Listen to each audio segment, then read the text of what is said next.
with a trip to the playoffs, courtesy of their division rival, the Lions. Surprising loss to the Vikings, sealing the deal, and they will have Jared Goff staying at home while Jordan Love and the Pack prepare for a wild card matchup. As for the rest of the NFC, 6 teams have now clinched a spot in the postseason. 1 spot remains, and it comes down to the NFC South. Carolina can clinch the division with a win and Tampa Bay loss at Miami.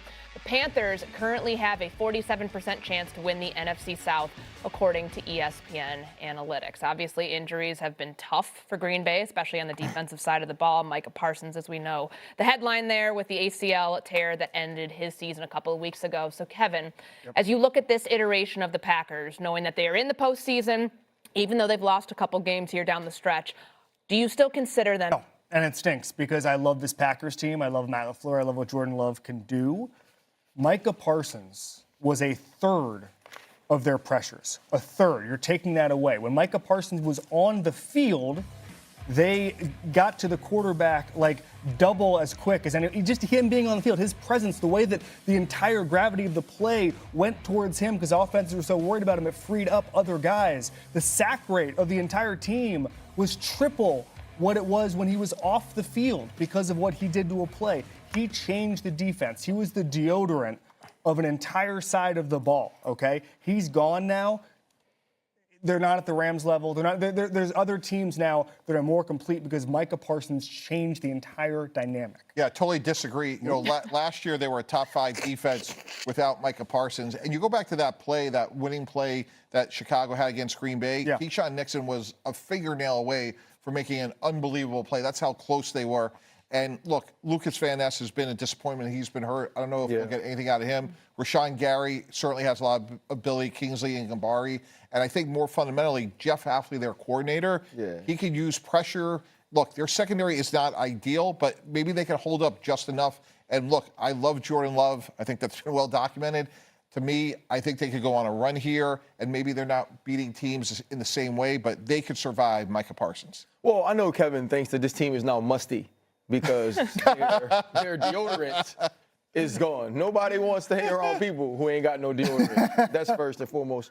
I do believe that this team is still a contender, but it is absolutely different, right? When you look at the NFC, you think about the tiers of teams. I believe that the Rams and the Seattle Seahawks are in that top tier of teams. And then you put the Philadelphia Eagles right below, not necessarily just based on what we've seen this season, but their history of playing throughout the playoffs. Nick Sirianni's understanding of where you need to be, but they're definitely on the level of the Chicago Bears. They're on the same level as the San Francisco 49ers because we're talking about team, if to Kevin's point, this is a team that can't put pressure on a quarterback. We're talking about other teams who are 11-4, who are teams that are vying for number 1 overall seeds in the NFC, who have some of the same deficiencies.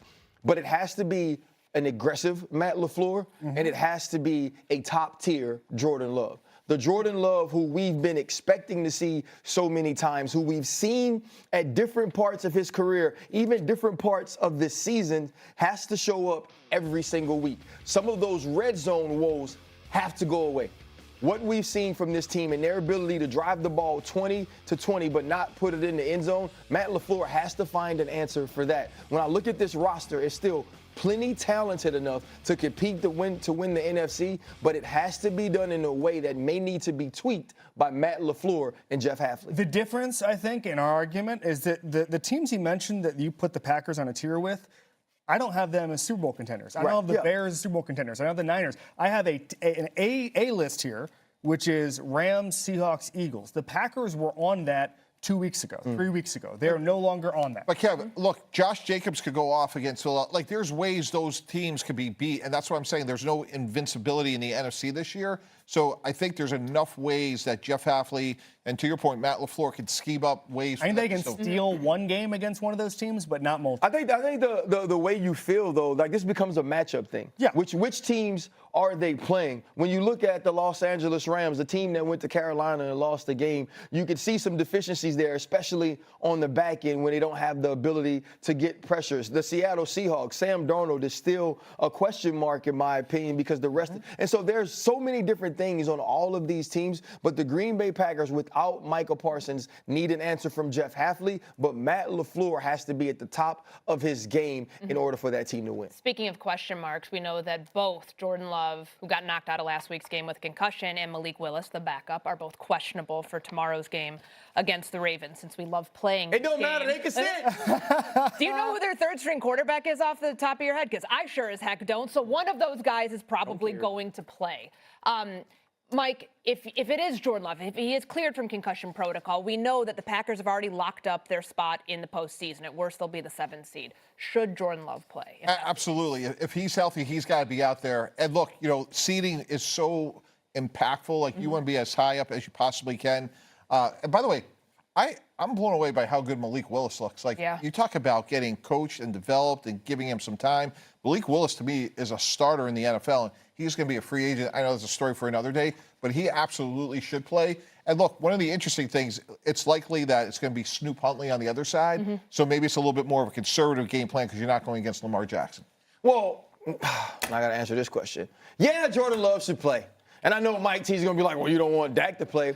But when you're talking about teams that win in the playoffs, there are teams that are healthy. So Jordan Love's health needs to be the priority for this team. But there are also teams that are hot. And part of being hot is continuity. Part of being hot is consistency. And if you want to get hot, it seems that playing against the Ravens defense is not a bad opportunity for a team to feel that way.